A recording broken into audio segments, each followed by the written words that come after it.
हम नहा रहे हैं, बराबर में बाल्टी रखी हुई है, हमारे जिस्म से निकला हुआ पानी का छींटा उसी बाल्टी में पड़ रहा है। अरे पानी तो फिर नापाक हो गया। अब उस पानी से आपने नहाया तो आपका गुस्ल कब हुआ?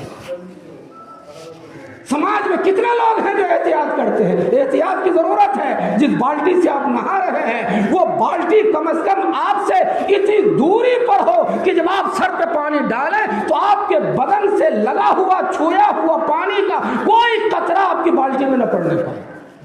गुस्ल करने से पहले अच्छी तरह से वजू बना ले। बहुत सारे लोग कंफ्यूजन में हो जाते हैं कि साहब गुस्ल तो कर लिया, बाद में वजू भी बनाना है। मगर इस्लाम ने क्या कहा? सुभान अल्लाह। इस्लाम ने कहा कि जिस तरह से गुस्ल करना चाहिए उस तरह से गुस्ल करो। अरे गुस्ल से पहले ही वजू बना लो, बढ़िया से गरारा कर लो। वो है ना 3 फराइज में से गरारा करना। तो जब हमने वजू के लिए हम गरारा करेंगे, मुंह में कुल्ली करेंगे, गरारा तो खुद ही हो जाएगा।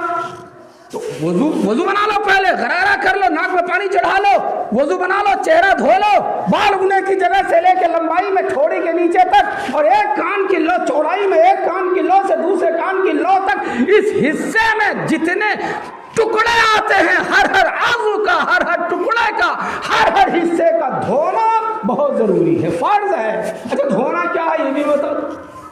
हाथ धोना, कोहनियों समेत, अगर किसी की कोहनी नहीं धुली वजू नहीं हुआ। अब किसी का सूखा रह गया, उसने सूखा रह गया धुला नहीं, अब उसने हाथ में पानी लिया, उसको पोंछ लिया, अब उसने सोचा कि धुल गया।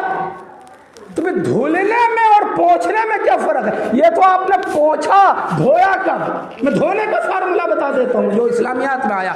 धोने का फार्मूला ये है कि जिस जगह को धोने का हुक्म आया है वहां से कम 2 बूंद पानी बह के चला जाना चाहिए।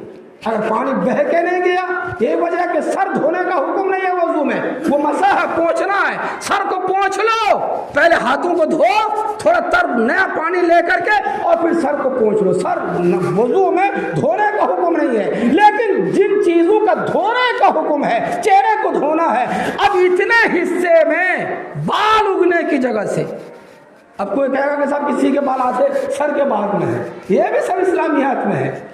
उमूमन जहां से बाल उगते हैं ये माना जाएगा, उमूमन जहां से बाल उगते हैं वहां से लेकर ठोड़ी के नीचे तक लंबाई में और चौड़ाई में एक कान की लौ से दूसरे कान की लौ तक, इस बीच में जितना हिस्सा आता है इतने हिस्से को वजू में धोना फर्ज है।